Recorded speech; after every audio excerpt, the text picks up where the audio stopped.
East India company ఏ సంవత్సరంలో బెంగాల్ దివాన్ అయ్యింది?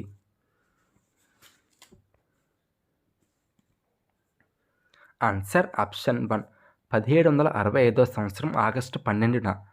మొఘల్ చక్రవర్తి రెండో షా ఆలం నుంచి రాబర్ట్ క్లైవ్ ఏ ప్రాంతాల దివానీ అధికారాలు పొందాడు?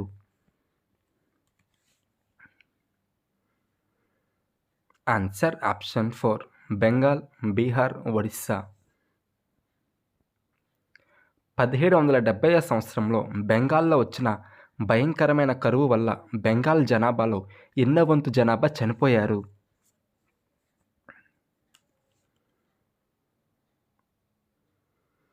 ఆన్సర్ ఆప్షన్ 2 1/3 వంతు.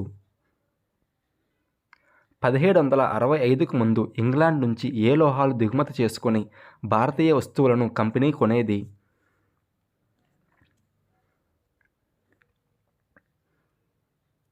ఆన్సర్ ఆప్షన్ 3 బంగారం, వెండి.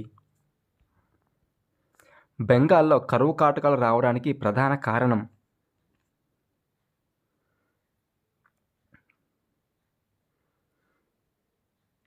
ఆన్సర్ ఆప్షన్ 3 బ్రిటిషర్లు అనుసరించిన విధానాలు.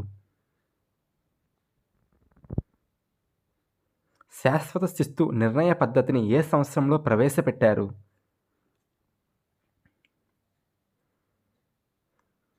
ఆన్సర్ ఆప్షన్ 2 1793 సంవత్సరం. బెంగాల్లో ఉపకౌలు రైతులు దీనస్థితిని తెలియజేసిన వ్యక్తి ఎవరు?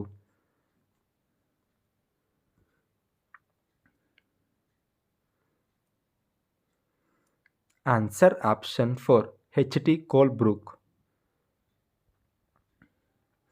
క్రింది వాటిలో శాశ్వత నిర్ణయ పద్ధతికి సంబంధించి సరి అయినది?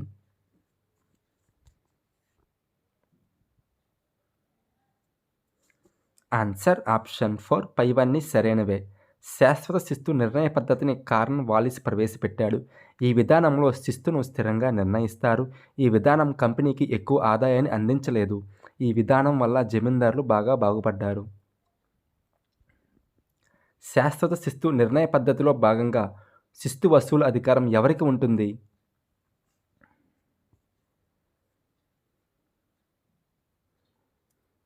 ఆన్సర్ ఆప్షన్ 4 రాజులు, తాలూక్దార్లు, జమీందార్లు.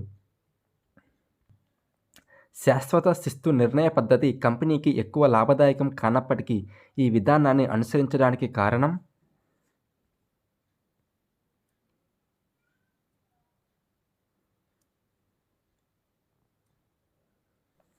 ఆన్సర్ ఆప్షన్ 4 ఈ విధానం వల్ల వారి అధికారం మెరుగుపడుతుందని భావించడం. శాశ్వత శిస్తు నిర్ణయ పద్ధతి వల్ల ఎక్కువ లాభపడింది ఎవరు? ఆన్సర్ ఆప్షన్ 4 జమీందారులు, వడ్డీ వ్యాపారులు. 1820 సంవత్సరంలో ప్రవేశపెట్టిన మన్రో విధానానికి మరొక పేరు?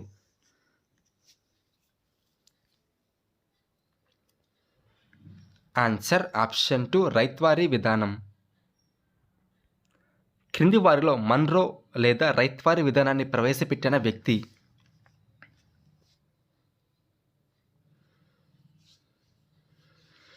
Answer option 2 Alexander rid. క్రింది వాటిలో రైత్వారీ విధానానికి సంబంధించి సరైన దాన్ని గుర్తించండి.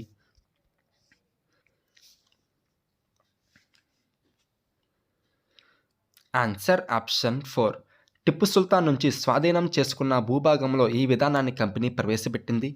రైత్వారీ విధానాన్ని అభివృద్ధి చేసింది థామస్ మన్రో. రైత్వారీ విధానాన్ని దక్షిణ భారతదేశంలో ప్రవేశపెట్టారు. బ్రిటిషర్లు తమ ఆధీనంలోని రైతులను సొంత తండ్రిలా రక్షించాలి అని అభిప్రాయపడిన వ్యక్తి?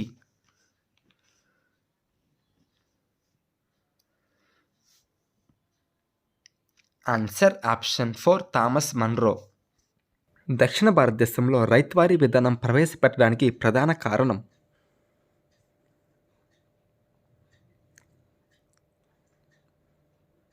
ఆన్సర్ ఆప్షన్ 3 దక్షిణాదిన సాంప్రదాయ జమీందారు లేకపోవడం. క్రింది వాటిలో రైతులతో కంపెనీ నేరుగా సంబంధం కలిగి ఉండే విధానం?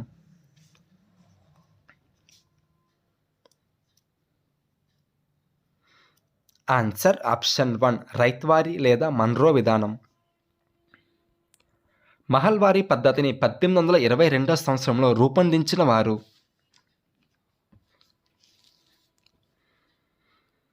Answer option 3 Holt Mackenzie. క్రింది వాటిలో మహల్వారీ విధానానికి సంబంధించి సరి అయినది?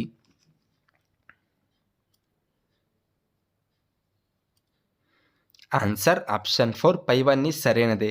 మహల్ అనేది ఒక రెవెన్యూ క్షేత్రం. దీన్ని బెంగాల్ ప్రెసిడెన్సీలోని వాయువు ఫ్రాన్స్లో ప్రవేశపెట్టారు.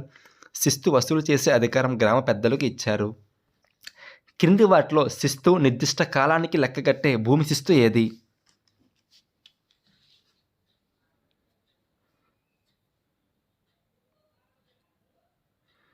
ఆన్సర్ ఆప్షన్ 4 మన్రో లేదా రైత్వారీ పద్ధతి, మహల్వారీ పద్ధతి.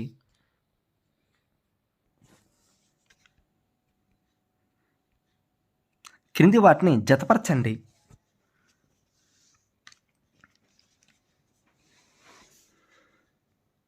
ఆన్సర్ ఆప్షన్ 1 తేయాకు అస్సాం, జనుము బెంగాల్, చెరుకు యునైటెడ్ ప్రావిన్స్, వరి మద్రాస్.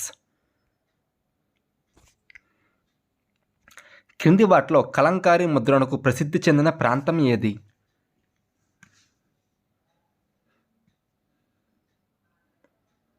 Answer option 1 Machilipatnam. నీలిమందు ఏ మొక్క నుంచి తయారు చేస్తారు?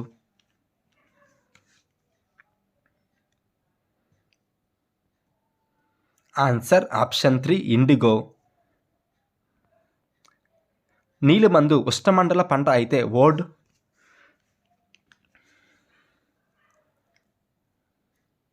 ఆన్సర్ ఆప్షన్ 2 ఓడ్ అనేది సమశీతోష్ణ మండల పంట. నీలిమందుకు ప్రత్యామ్నాయంగా యూరప్లో వాడే మొక్క?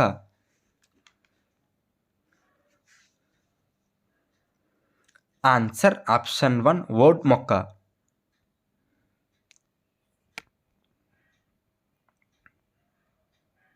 నీలిమందు తోటల సాగుకు సంబంధించి క్రింది వాటిని జతపరచండి.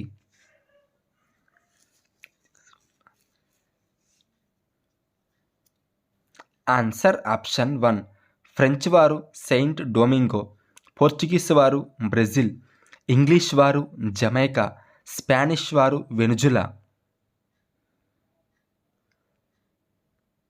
18వ శతాబ్దం చివరి నాటికి భారతీయ నీలిమందుకు డిమాండ్ పెరగడానికి కారణం?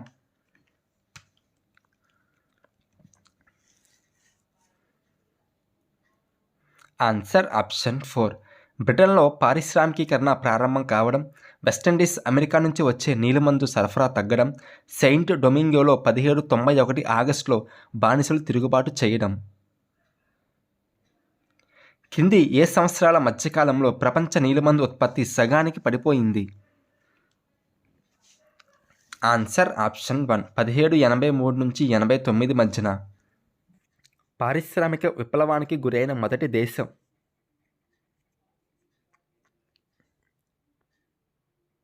Answer option 2 Britain. ఫ్రాన్స్ దేశం తమ వలసల్లో బానిసత్వాన్ని ఏ సంవత్సరంలో రద్దు చేసింది?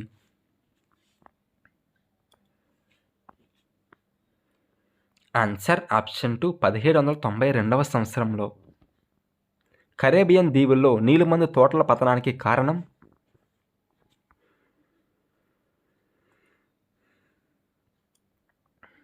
ఆన్సర్ ఆప్షన్ 4 1791 ఆగస్టులో బానిసలు తిరుగుబాటు చేయడం, 1792 సంవత్సరంలో ఫ్రాన్స్ తమ వలస ప్రాంతాల్లో బానిసత్వాన్ని నిషేధించడం.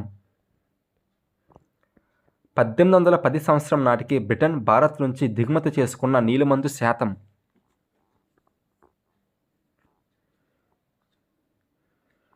Answer option 1 95%. నీలిమందు సాగులో తోట యజమానులకు అత్యధిక లాభాలు తీసుకొచ్చిన సాగు పద్ధతి ఏది?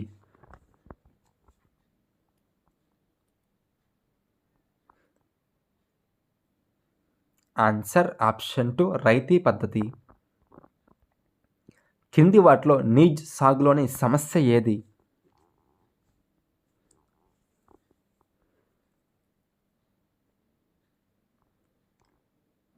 ఆన్సర్ ఆప్షన్ 4 తోట యజమానులు భూమిని కొనుగోలు కౌలుకి తీసుకోవాల్సి వచ్చేది, సరైన సమయానికి శ్రామికులు దొరక్కపోవడం, ఎద్దులు నాగళ్ళ కొనుగోలుకు పెట్టుబడి ఎక్కువ అవసరం.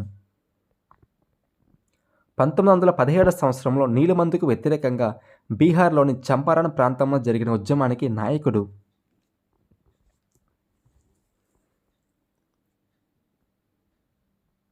Answer option 2 Mahatma Gandhi. రైతులు తోట యజమానుల వద్ద రుణాలు పొంది తమ భూముల్లో 25% నీలిమందు సాగు చేసే పద్ధతి.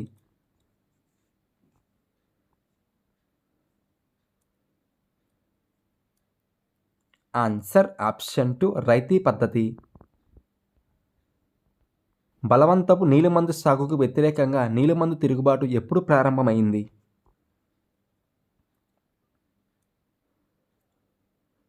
ఆన్సర్ ఆప్షన్ 1 1859 సంవత్సరం. భారతదేశంలో నీలిమందు తిరుగుబాటు చెలరేగిన మొదటి ప్రాంతం. Answer option 3 Bengal.